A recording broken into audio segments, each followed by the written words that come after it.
بسم الله الرحمن الرحيم.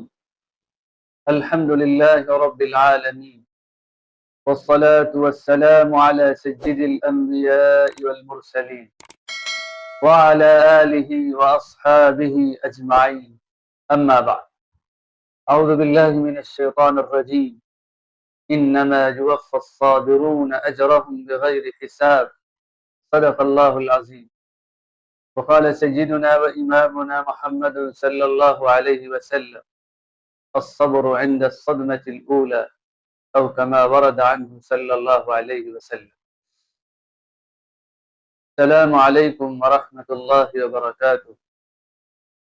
ناظرین کرام، ایک ایسا عمل جس کا اجر اور ثواب بے حساب ہے، ایک ایسا عمل جو روشنی اور لائٹ ہے، جس سے ہزاروں راستے نظر آتے اور کھلتے ہیں، ایک ایسا عمل جسے بہت ہی وسیع، کمپریہنسو اور بہترین نعمت کہا گیا. کیا آپ جانتے ہیں اس عمل کو کر کے آپ بھی بے حساب اجر اور انعام کما سکتے ہیں؟ اس عمل کو اپنی زندگی میں اختیار کر کے آپ بھی تاریکیوں اور مصیبتوں میں روشنی اور ہدایت کا سامان حاصل کر سکتے ہیں. آپ بھی اس عمل کو اختیار کر کے وہ عظیم اور کمپریہنسو انعام حاصل کر سکتے ہیں. کیا آپ جانتے ہیں یہ عمل کون سا ہے؟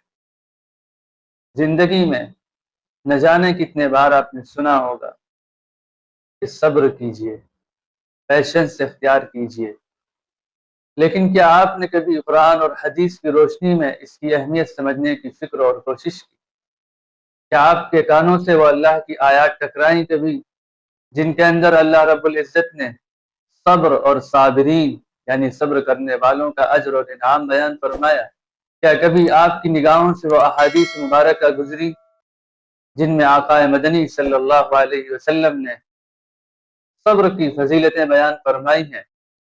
چلیے اسی سے متعلق کچھ قرآنی آیات اور احادیث آپ کے سامنے پیش کریں گے، جن آیات اور احادیث کے اندر آپ کو ایک مضبوط اور صبر کرنے والا انسان بنانے کی طاقت اور پاور ہے. یہ ہماری جو انسانی زندگی ہے اور یہ جو ہیومن لائف ہے، اس کے اندر پرابلمز، اسٹرگل اور ایشوز کا آنا ایک فطری چیز. کبھی آپ کو اپنی جسمانی مصیبتیں اور پریشانیاں لگیں گی، ہیلتھ ایشوز آئیں گے، کبھی فائنینشیل پرابلمس ہوں گے، کبھی فیملی میٹرز ہوں گے، اور کبھی اللہ رب العزت کی جانب سے دوسری آزمائشیں ہو سکتی ہیں. تو ہمیں ان آزمائشوں کے وقت میں کیا کرنا چاہیے؟ کیا ہمیں ان کی کمپلین کرنی چاہیے؟ کیا ہمیں ان کی مذمتیں کرنی چاہیے؟ کیا ہمیں اس وقت شور و ہنگامہ کرنا چاہیے؟ کیا ہمیں اس وقت لوگوں کے سامنے بس اپنی بے بسی اور عاجزی اور مصیبت کا اظہار اور ان کا بیان شروع کر دینا چاہیے؟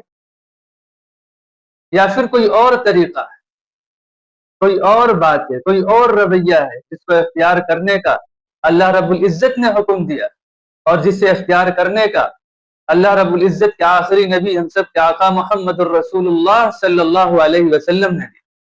اور اپنے ذہن اور خیال میں رکھیے، صبر کا مطلب یہ نہیں ہوتا ہے کہ ہم اپنے دل کی باتیں لوگوں کے سامنے بیان کر دیں، ہماری زبان پر جو کچھ آئے ہم کہتے چلے جائیں، اور پھر آخر میں اپنی بے بسی اور عاجزی کو دیکھتے ہوئے کہ نہیں، ہم تو صرف صبر ہی کر سکتے ہیں.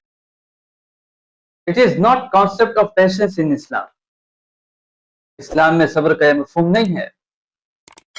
نبی اکرم صلی اللہ علیہ وسلم کی صاف اور صریح اور واضح حدیث ہے: الصبر عند الصدمة الأولى یا انما الصبر عند الصدمة الأولى، کہ اللہ کے ہاں صبر اور پیشنس وہ معتبر ہے، وہ مقبول ہے، اس صبر پر بے حساب اجر اور انعام ہے جو مصیبت کی پہلی گھڑی پر ہو.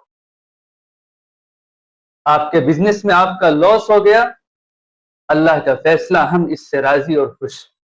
آپ کے گھر میں کسی کا انتقال ہو گیا، آپ کے والد کا انتقال ہو گیا، والدہ کا انتقال ہو گیا، آپ کے بچے کا انتقال ہو گیا، کوئی شور ہنگامہ نہیں، اللہ کا فیصلہ، ہم اس سے راضی اور ہم اس پر صبر کرتے ہیں.